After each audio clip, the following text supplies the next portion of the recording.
Oh yes, hello guys. Angalia. Hii ni Thika Road mpenzi mtazamaji. Angalia uone hakuna mataa na saa hii ni saa 9 usiku. Angalia. Hata gari kugongana ama kugonga pavement. It's very easy. Hakuna mataa. Na tuko na serikali. Just imagine. Angalia tu. Hapa ni Weybridge, angalia. Angalia hata line havionekani hata kidogo. Angalia. Hii ni Thika Road. Mataa peke yake.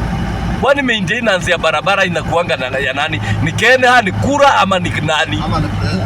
Whoever it may concern. Lakini tunahitaji mataa Thika Road. Angalia giza tupu. Yaani unaona mataa mbili, kwingine hakuna kitu. This is very very bad by the way. Kama tuko na serikali, this is very bad. Angalia usiku hata magari zinagongana sana. Hata usiku. Especially kwanza weekend. Mbaya sana. By the way, hili swala liangaliwe sana. Bure kabisa.